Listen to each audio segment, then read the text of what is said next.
1년이 너무 빨리 갔죠? 사진으로만 봐도 많은 일들을 한 것 같은데 시간은 정말로 올해 시작이 정말 어저께 같은데 벌써 오늘이 마지막 날이 되었습니다.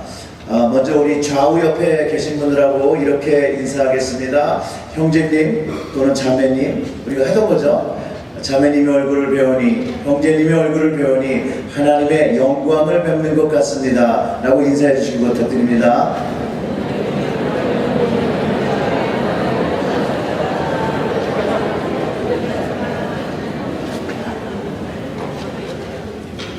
자, 기도하겠습니다.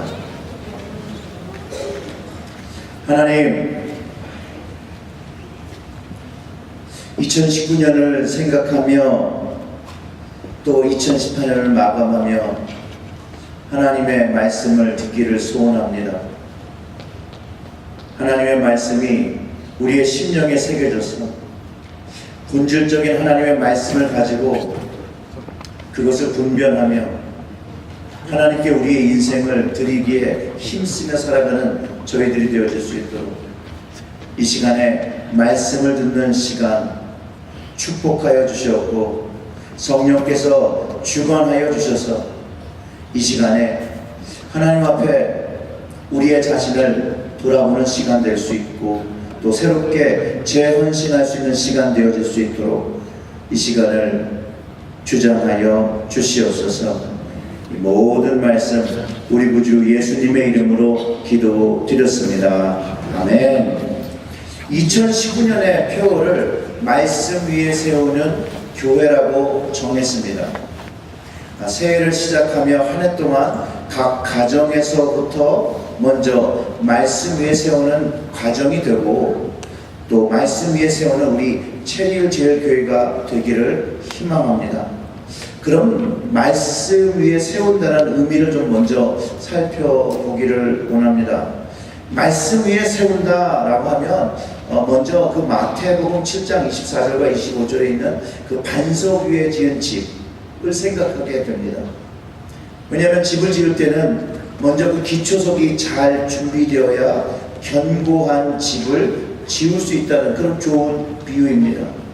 왜냐하면 견고한 집은 태풍이나 힘듦이나 이런 것들이 올 때 무너지지 않고 그 집 안에 있는 사람들을 잘 보호하고 지켜낸다는 것이죠. 고린도전서 10장 4절의 말씀은 다 같은 신령한 음료를 마셨으니 이는 그를 따르는 신령한 반석으로부터 마셨음에 그 반석은 곧 그리스도라고 하십니다. 그러니까 집을 놓아야 되는 그 기초석 반석이 바로 예수 그리스도이시고 예수 그리스도라는 반석 위에 우리가 집을 지을 때 흔들리지 않는다라고 가르쳐주고 있습니다. 그렇기 때문에 말씀 위에 세우는 교회는 예수님과 아주 밀접한 유기적 관계를 가지고 있음을 알게 됩니다. 디모데후서 2장 15절의 말씀, 너는 진리의 말씀을 옳게 분별하며 부끄러울 것 없는 일꾼으로 인정된 자로 자신을 하나님 앞에 드리기를 힘쓰라는 말씀 위에 세우는 교회를 만들어가는 방법을 제시하고 있습니다. 오늘 말씀을 세 가지로 구분해서 말씀 위에 세우는 교회가 되기 위하여 우리는 어떤 부분을 알아야 하고 또 무엇을 해야 하는지를 함께 묵상하도록 하겠습니다. 그 첫 번째로 말씀 위에 세우는 교회는 진리의 말씀을 믿고 행합니다. 진리의 말씀을 믿고 행하기 위해서 먼저 어떤 말씀이 진리의 말씀인지를 올바로 분별해야 된다는 것이에요. 사랑하는 성도 여러분, 여러분들은 진리의 말씀을 어떻게 분별하십니까? 성경 전체의 말씀이 분명히 당연한 진리의 말씀인데 이 성경 말씀을 분별하라는 말은 어떤 의미를 가지고 있는 것입니까? 성경이 진리의 말씀인 것이 분명하지만 그 성경을 해석하는 사람들이 우리가 불완전하기에 주님의 말씀을 오해하거나 왜곡하지 말고 올바로 분별하고 그것을 행하라는 이야기죠. 예를 들면 이렇습니다. 많은 성도들이 좋아하는 구절이 있습니다. 빌립보서 4장 13절의 말씀인데 여러분들이 너무 잘 아시는 말씀이죠. 내게 능력 주시는 자 안에서 내가 모든 것을 할 수 있느니라 라는 말씀으로 가지고 인생을 살아가는데, 이 말씀을 붙잡으면 우리는 마치 실패도 없고 오직 승리만을 누리며 살 수 있다라고 생각하고 이 말씀을 붙잡던 시절이 있었고, 지금도 어쩌면 이 말씀을 그렇게 믿고 있을 수 있다라는 것이에요. 자, 그러면 이 말씀은, 그렇게 말씀을 이해하면 실패한 사람은 하나님께서 능력을 주시지 않는 것입니까? 그러면 믿음이 없는 사람이 되는 것입니까? 하나님의 능력을 경험하지 못하는 사람이 되는 것이잖아요. 그런데 그 말씀의 11절과 12절을 함께 읽어보면 이 13절의 말씀이 다른 각도로 이해되어지게 된다는 것이에요. 그 11절의 말씀이 이렇습니다. 내가 궁핍함으로 말하는 것이 아니라 어떤 형편이든지 나는 자족하기를 배웠노니 나는 비천에도 처할 줄 알고 풍부에도 처할 줄 알라. 모든 일 곧 배부름과 배고픔과 풍부와 궁핍에도 처할 줄 아는 일체의 비결을 배웠노라. 그리고 13절이 시작하는 거예요. 내게 능력 주시는 자 안에서 내가 모든 것을 할 수 있느니라. 아멘. 즉 13절 한 절만 잘못 분별하면 하나님을 믿는 믿음만 있으면 능력을 받아 모든 것을 승리하고 성공하며 사는 것으로 잘못 이해할 수 있지만, 말씀의 맥락을 따라서 분별하면 이 말씀은 우리가 어떠한 상황을 처하게 될지라도 하나님께서 도우시는 능력이 우리와 함께 하기 때문에 우리가 소망을 발견하고 위로를 얻고 힘을 얻고 살아갈 수 있다. 여기에서 모든 것은 우리가 앞으로 마주할 수 있는 모든 삶의 상황과 환경을 포함하고, 그런 환경 속에서 하나님을 붙잡고 그 삶의 모습들을 자족하며, 즉 만족하며 그 안에서 기쁨을 누리게 하는 방법이 하나님으로부터 배워지고 그것을 위하여 모든 것을 할 수 있다라고 한다는 것이에요. 바로 우리에게는 내게 능력 주시는 자, 바로 살아계신 하나님, 오늘도 나를 위로하시고 오늘도 나에게 힘내라고 말씀하시고 도닥여 주시는 하나님께서 계시기 때문에 내 인생에 어떠한 상황이 닥칠지라도 그 길을 걸을 수 있다는 고백입니다. 그 능력을 우리에게 가르쳐주신 그분, 바로 예수 그리스도라는 것이죠. 그분께서 가르쳐준 모든 것이 진리입니다. 우리는 말씀을 읽으며 주님의 뜻이 무엇인지를 분별하고 그분의 뜻을 행해야 합니다. 요한복음 14장 6절은 예수께서 가라사대 내가 곧 길이요 진리요 생명이니 나를 말미암지 않고는 아버지께로 올 자가 없느니라고 말하셨습니다. 주님을 믿는 것으로 하나님 아버지를 만나게 된다는 것이에요. 그리고 하나님과 동행하게 된다는 것이에요. 요한복음 속에서 하나님께서 말씀하신, 주님께서 말씀하시는 것이 있는데, 내가 아버지 안에 거하고 아버지는 내 안에 계시는 것이 내가 믿지 아니하느냐? 내가 너에게 이르는 말은 스스로 하는 것이 아니라 아버지께서 내 안에 계셔서 그 일을 하시는 것이라. 아멘. 예수님은 자신의 말씀을 하신 것이 아니라 그 안에 계시는 하나님께서 하시는 그 말씀, 그 뜻을 대변하고 계시다는 것이죠. 우리는 주님의 말씀에 우리의 귀와 마음을 기울이며 주님의 말씀을 하나님 아버지의 말씀으로 받고 그 말씀에 순종하며 살아갈 때 교회가 세워지고 가정이 세워진다는 것이죠. 즉 주님의 말씀이 담긴 이 성경의 말씀을 묵상하지 않고는 주님의 뜻을 알 수가 없고, 말씀을 배우지 않고는 그 뜻을 분별할 수 없으니 진리의 말씀을 공부해야 한다는 것입니다. 그래서 디모데후서 3장 11절과 17절의 말씀이 그렇게 기록하고 있죠.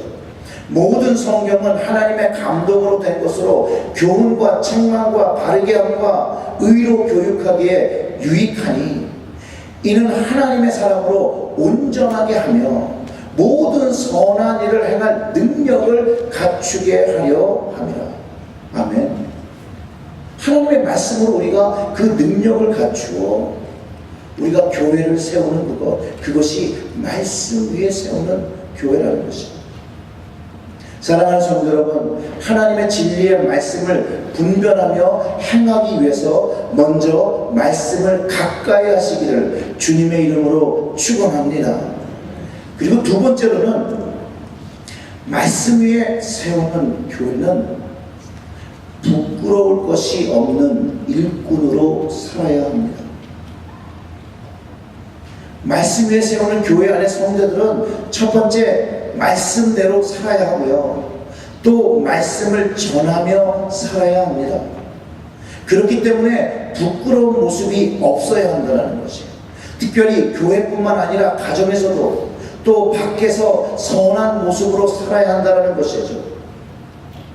즉 사람 앞에도 하나님 앞에도 부끄러움이 없는 사람이 되올 때 우리는 말씀 위에 세우는 교회 그 공동체를 만들어 가는 것이고, 그 공동체가 결국은 영적인 능력, 선한 영향력을 우리의 커뮤니티에 끼칠 수 있다는 것이에요. 그렇지 않습니까? 우리가 하나님의 말씀을 전하고 하나님의 일꾼으로서 하나님을 대변하면서 살아야 되는데 다른 사람이 나를 보기에 그렇게 평가가 안 된다는 것이죠. 내 모습에 선한 모습이 한 가지더라도 없더라면 어떻게 하나님의 충성스러운 일꾼으로서 세상에 비춰지며 주님께서 말씀하신 빛과 소금의 역할을 감당할 수가 있겠어요? 오히려 그런 모습이 없다면 문제죠. 그렇기 때문에 우리는 날마다 회개해야 합니다. 날마다 변화된 인생을 살아야 한다는 거죠. 날마다 거듭난 삶을 살아야 한다는 거죠. 우리는 한시라도 기도하지 않으면, 하나님을 회개하지 않으면 우리의 모습은 어쩌면 세상의 부끄러운 모습으로 비춰질 때가 더 많기 때문에 그렇습니다. 주님의 부끄러움이 없는 일꾼은 말에나 삶의 모습에나 그 부끄러움이 없어야 한다는 것이에요. 그 이유가 여러분 스스로가, 저를 포함해서 우리 모두가 주님의 일꾼이라는 것이에요. 하나님의 일꾼이라는 것이에요. 바울은 이것에서 그리스도의 대사, 사신이라고 표현했다는 것이에요.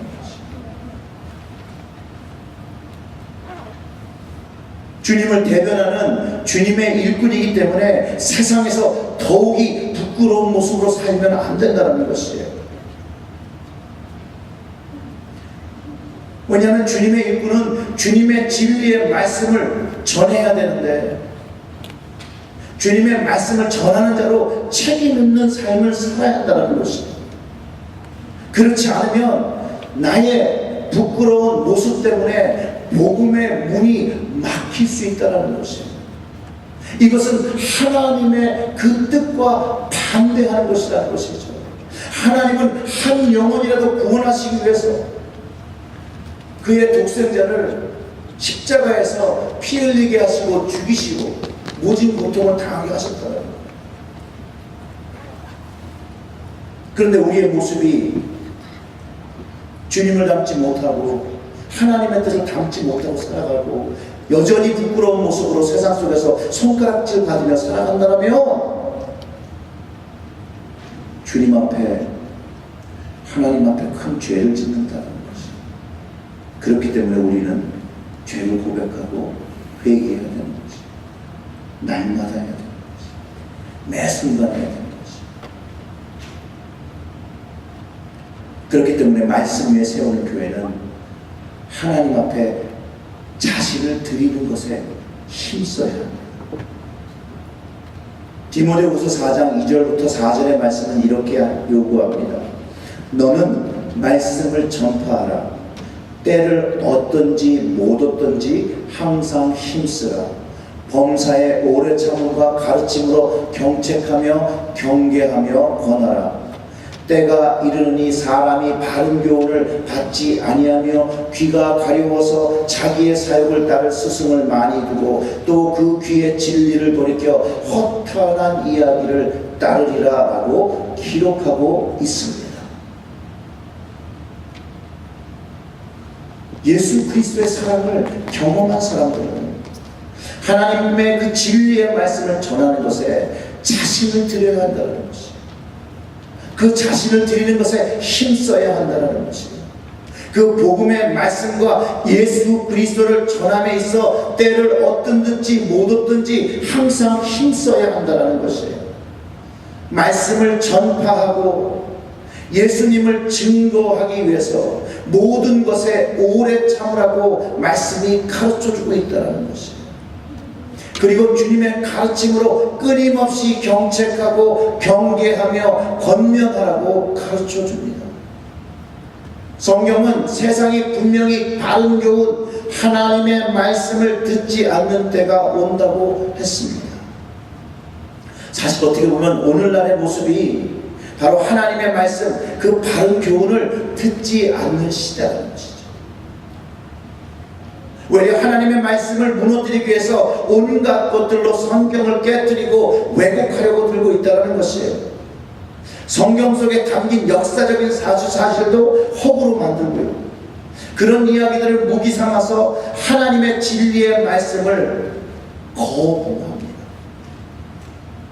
그것을 성경은 귀가 가려워서 자기 사욕을 따를 스승을 두었다라고 합니다. 자기의 사욕을 채워줄, 자기 귀를 기쁘게 하는 그것을 가려운 길을 긁어줄 만한 스승의 말을 들었고 진리의 말씀에서 돌아섰다는 것이에요. 그 귀에 진리의 말씀을 듣지 않으면 결국은 그 귀가 무엇에 심취하느냐? 허탄한 이야기에 심취한다는 거예요. 즉 생명이 없는 이야기에 귀를 기울이고 산다는 것이에요. 사랑하는 성도 여러분, 우리의 귀는 어떤 이야기에 귀를 기울이고 있습니다. 어떤 이야기를 듣는 것을 좋아합니까?